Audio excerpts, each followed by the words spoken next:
Hello everyone. आज हम पढ़ेंगे भारत का संवैधानिक विकास। ओके, और भारत के संवैधानिक विकास में जो हमने पहला जो अधिनियम है वो है आपका भारत शासन अधिनियम 1858 ईस्वी, जिसे हम बोलते हैं भारत के लिए बेहतर शासन अधिनियम 1858, an act of better government for India. Okay, तो भारत शासन अधिनियम आया है आपके 1857 की क्रांति के बाद। सबसे पहले हम इसका देखेंगे परिचय परिचय या फिर पृष्ठभूमि कि भारत का जो भारत शासन अधिनियम 1858 क्यों आया है और कैसे। ओके, देखो, क्रांति से पूर्व क्रांति हुई 1857 ईस्वी में। कंपनी के भारतीय कानूनों में कुछ कमियां थी। कमियां कौन सी थी? जैसे कि दोहरा प्रशासन। तो इन कमियों को ठीक करने हेतु और कानून इन कानूनों के स्थान पर बेहतर कानून लाने के उद्देश्य से 12 फरवरी 1858 ईस्वी को तत्कालीन जो ब्रिटिश प्रधानमंत्री थे पारमिस्टर, ओके, कौन थे? पारमिस्टर ने ब्रिटिश संसद में एक विधेयक रखा, परंतु पारमिस्टर ने कुछ कारणों से इस्तीफा दे दिया। ओके, और उनके स्थान पर जो नेक्स्ट प्रधानमंत्री बनेंगे वो कौन बनेंगे? स्टैनली, जिसे लॉर्ड भी कहते हैं। ओके, लेकिन ने पूर्व विधेयक को संसद में रखा जो कि 2 अगस्त 1858 ईस्वी को अधिनियम बन गया, जिसे 1 नवंबर 1858 को विक्टोरिया घोषणा द्वारा लागू कर दिया गया। तो ये अधिनियम कब बना है? 2 अगस्त 1858 ईस्वी को, और इसे भारत में लागू किया गया है 1 नवंबर 1858 ईस्वी की घोषणा के द्वारा। और इस अधिनियम का जो सबसे अधिक इफेक्ट पड़ा है वो है ईस्ट इंडिया कंपनी के स्थान पर जो भारत की जो सत्ता थी उसका हस्तांतरण कर दिया था ब्रिटिश ताज। राइट, तो 1858 ईस्वी का जो भारत शासन अधिनियम था, जिसे हम बोलते हैं भारत के लिए बेहतर शासन अधिनियम 1858, an act of better government for India, क्यों आया है? क्योंकि जो क्रांति से पहले कंपनी के जो भारतीय कानून थे उनमें कुछ कमियां थी, जैसे कि दोहरा प्रशासन। जो सत्ता थी दो भागों में बटी हुई थी, तो इसे ठीक करने के लिए और उन कमियों को दूर करने के लिए और बेहतर कानून लाने के उद्देश्य 12 फरवरी 1858 को ब्रिटेन के जो तत्कालीन प्रधानमंत्री थे पारमिस्टन, उन्होंने संसद में एक विधेयक रखा। लेकिन वो विधेयक पारित होता उससे पहले ही उन्होंने कुछ कारणों से इस्तीफा दे दिया, और उनके स्थान पर जो नेक्स्ट ब्रिटिश प्रधानमंत्री बनते हैं वो है लॉर्ड डर्बी, जिसे स्टैनली भी बोलते हैं।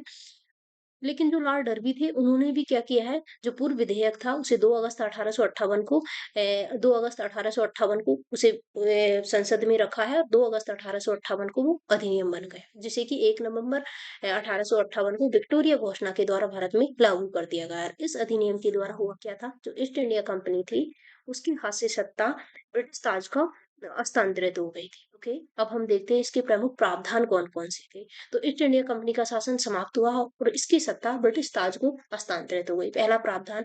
इसके अलावा जो भारतीय सत्ता थी वो 3 भागों में वर्गीकृत हो गई थी। एक है वायसराय, जो कि भारत में अंग्रेजों का प्रतिनिधि था या भारत में ब्रिटिश प्रतिनिधि था। दूसरा है भारत सचिव, ये सचिव नहीं है, ये है भारत सचिव। ओके, दूसरा है भारत सचिव, और तीसरी है भारत परिषद। देखो, भारत वायसराय वायसराय है ब्रिटेन का भारत में प्रतिनिधि, जबकि भारत सचिव है ब्रिटेन की संसद में भारतीय मामलों को देखने के लिए एक मंत्री होता है, जिसे भारत मंत्री या भारत सचिव कहते हैं।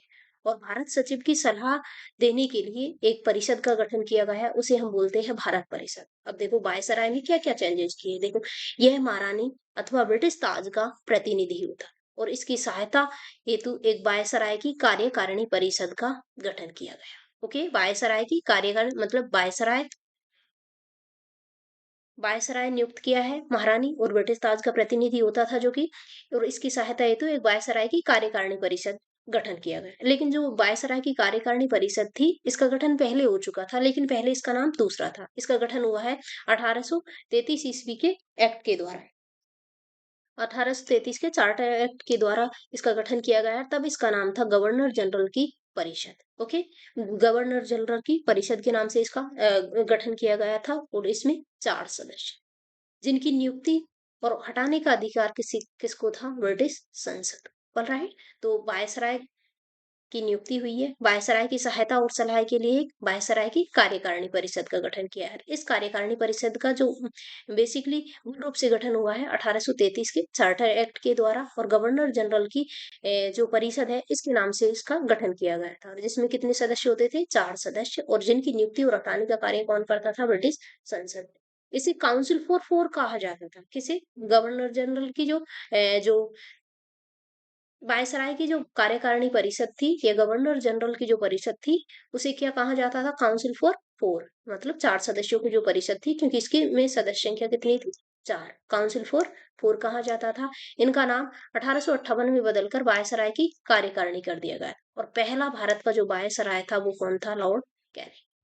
मोस्ट इम्पोर्टेंट है। भारत का पहला वायसराय कौन है? Lord Canning. और वायसराय को भारत सचिव की आज्ञा अनुसार कार्य करने को बाध्य किया। भारत सचिव कौन होता था? ब्रिटेन की संसद में भारतीय मामलों को देखने वाला जो मंत्री होता था उसे बोलते हैं हम भारत सचिव। उनकी आज्ञा अनुसार कार्य करने को बाध्य किया गया। दूसरा पद था, यानी कि दूसरी जो भारत की जो सत्ता थी उसमें दूसरा पद क्रिएट किया गया है भारत सचिव, जिसे हम बोलते हैं भारत सचिव, भारत मंत्री या भारत राज्य मंत्री। यह ब्रिटिश संसद का प्रतिनिधि, ओके, ब्रिटिश संसद का प्रतिनिधि है और यह ब्रिटिश कैबिनेट मंत्री भी होता था। ऑलराइट, ब्रिटिश कैबिनेट मंत्री था, इस कारण इसे क्या बोलते हैं? भारत मंत्री, इसलिए यह भारत मंत्री कहलाता। ऑलराइट, कोर्ट ऑफ देखो इसके अलावा क्या किया है? जो कोर्ट ऑफ डायरेक्टर्स है, सीओडी और बीओडी है, जो कोर्ट ऑफ डायरेक्टर्स और बोर्ड ऑफ डायरेक्टर्स यानी कि सीओडी और बीओडी का उन्मूलन कर दिया गया, जिसका जिनका गठन हुआ था 1784 के एक्ट के द्वारा इनका गठन किया गया था, लेकिन दोहरा प्रशासन चल रहा था, इसलिए इन पदों को समाप्त,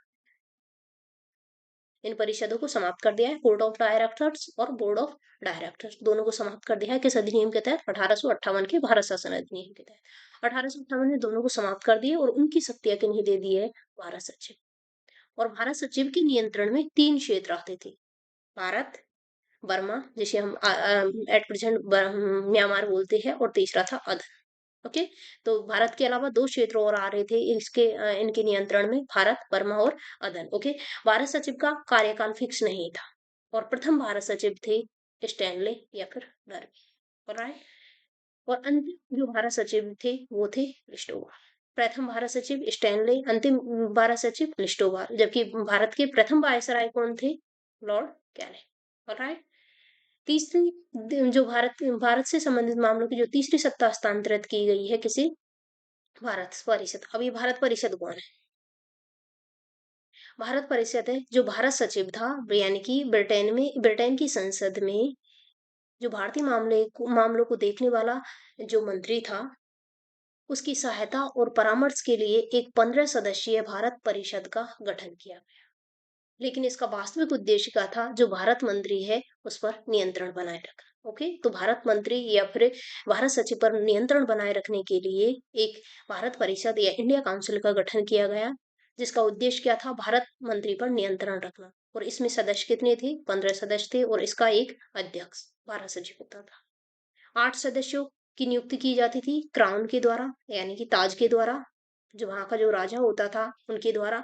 और 7 सदस्य की नियुक्ति की जाती थी काउंसिल ऑफ डायरेक्टर्स द्वारा नियुक्त होते थे। इनका कार्यकाल होता था 10 वर्ष। किनका कार्यकाल?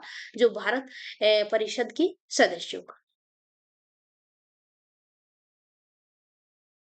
इसमें से 8-9 सदस्य ऐसे होते थे जिन्हें भारत में कम से कम 10 साल की सेवा दी, यानी कि भारत में 10 साल से वो सेवा कर रहे हो, तथा 10 साल से अधिक उन्हें भारत छोड़े हुए न हो, यानी कि भारत से अगर वो इंग्लैंड भी गया है तो अगर 10 साल से अधिक समय से गया है तो वो भारत जो भारत परिषद है उसका सदस्य नहीं बने, यानी कि जिन्होंने भारत में 10 साल सेवा दी हो तथा 10 साल से अधिक भारत छोड़े हुए नहीं हुए। इनका जो वेतन था वो था 1200 रुपए वार्षिक, यानी 1200 वार्षिक पौंड उन वहां की मुद्रा थी, जो कि भारतीय राजस्व से दिया जाता था। ये अधिकारी ये यानी कि ये सदस्य कहाँ होते थे?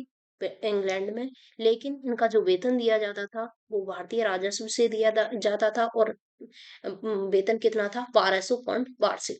ओके, यह परिषद भारत से संबंधित वार्षिक रिपोर्ट संसद में प्रस्तुत करती थी। क्या इनका काम क्या था? भारत से संबंधित जो वार्षिक रिपोर्ट है उसे ब्रिटिश संसद में प्रस्तुत करेगी। इस परिषद में जो निर्णय लिए जाते थे वो लिए जाते थे बहुमत से, और बहुमत अगर बराबर हो जाएगा या मत समानता की स्थिति में क्या हुआ? भारत सचिव निर्णायक मत देगा, यानी कि दोनों ओर अगर बराबर हो जाएंगे, जैसे साथ साथ दोनों ओर हो गए, तो जो अंतिम मत है, जो निर्णायक मत है, वो कौन देगा? भारत सचिव। और परिषद के सदस्यों को संसद के सत्र में भाग लेने की परमिशन नहीं थी, यानी कि भारत परिषद के जो सदस्य थे वो संसद के सत्र में भाग नहीं ले सकते थे। इस प्रकार परिषद एक निगम निकाय के रूप में कार्य कर रहा था। परिषद पर इंग्लैंड या भारत में मुकदमा किया जा सकता था, यानी कि अगर इन्होंने कुछ गलत कार्य किया है तो उन्हें उन पर मुकदमा किया जा सकता था इंग्लैंड या भारत में, और परिषद भी मुकदमा कर सकती। ये है आपकी भारत परिषद। भारत परिषद एक महत्वहीन संस्था साबित हुई। कारण क्या था? भारत परिषद की ज़्यादा इम्पोर्टेंस नहीं रही। इसकी वजह क्या थी? क्योंकि इसके द्वारा जो बनाई गई अधिकांश विधियाँ हैं, वो रद्द कर दी जाती थी। इसकी वजह थी, जो भारत सचिव था, उसकी राय मानने को बाध्य नहीं था। भारत सचिव किसकी राय मानने को बाध्य नहीं था? भारत परिषद की। और भारत सचिव कोई भी सूचना, जिसे वह गुप्त अथवा अति महत्वपूर्ण समझे, वायसराय से प्राप्त कर सकता था।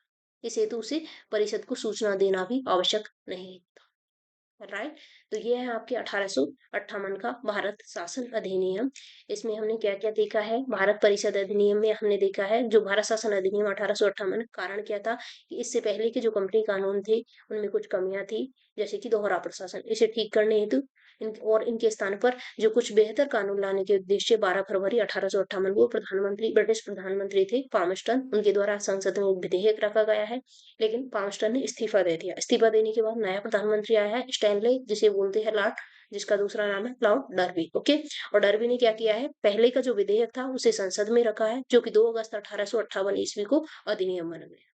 और इस अधिनियम को जो भारत में लागू किया है विक्टोरिया घोषणा के द्वारा, और 1 नवंबर 1858 ईस्वी को इस अधिनियम के द्वारा मेन जो इसका कार्य है, वो है ईस्ट इंडिया कंपनी से जो भारत की जो सत्ता है उसका हस्तांतरण कर दिया है ब्रिटिश ताज को। इस अधिनियम के कुछ प्रावधान थे। प्रावधान में पहला तो यही हो जाएगा, ईस्ट इंडिया कंपनी का शासन समाप्त हो चुका है, इसकी सत्ता किसे दे दी है? ब्रिटिश ताज को। इसमें जो भारतीय सत्ता थी उसे 3 भागों में विभाजित किया गया है। एक है वायसराय के पास, दूसरी है भारत सचिव के पास, और तीसरी है भारत परिषद के पास। वायसराय पद का सृजन किया है, और वायसराय कौन था? जो महारानी अथवा ब्रिटिश ताज का प्रतिनिधि होता था। इसकी सहायता के लिए एक वायसराय की कार्यकारिणी परिषद का गठन किया गया।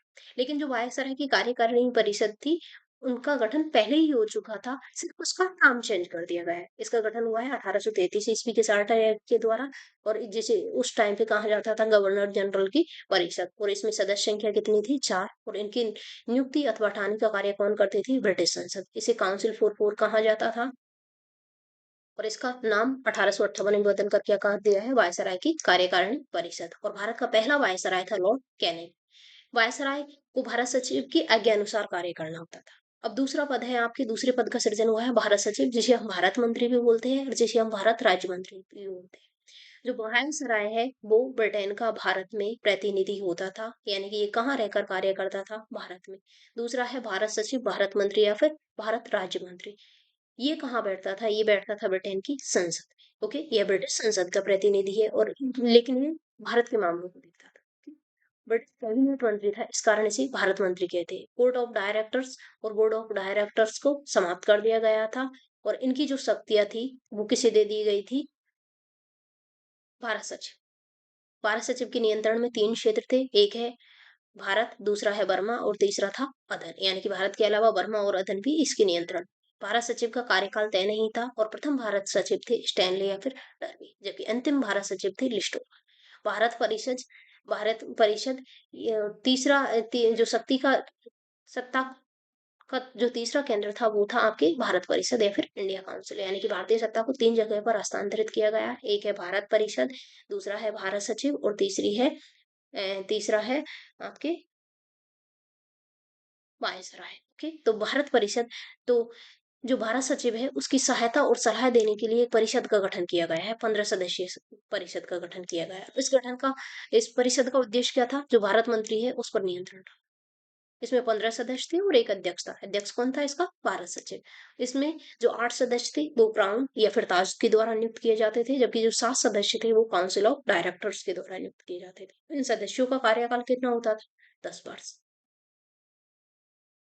8-9 सदस्य ऐसे होते थे जिन्होंने भारत में 10 साल सेवा दी हो, या 10 साल से अधिक भारत छोड़े हुए ना हो। उनका वार्षिक वेतन था 1200 पाउंड, जो कि भारतीय राजस्व से दिया जाता था, जबकि ये कार्य कहाँ पर करते थे? ब्रिटेन में। यह परिषद भारत से संबंधित वार्षिक रिपोर्ट संसद में प्रस्तुत करती थी। निर्णय बहुमत से लिए जाते थे, और अगर मत समानता है तो निर्णायक मत कौन देगा? भारत सचिव। और जो परिषद के जो सदस्य थे वो संसद के सत्र में भाग नहीं ले सकते थे। इस प्रकार परिषद एक निगम निकाय के रूप में कार्य कर रहा था। परिषद पर इंग्लैंड या फिर भारत में मुकदमा दर्ज किया जा सकता था और परिषद भी मुकदमा दर्ज कर सकती थी। भारत परिषद एक महत्वहीन संस्था साबित हुई। इसकी वजह क्या थी?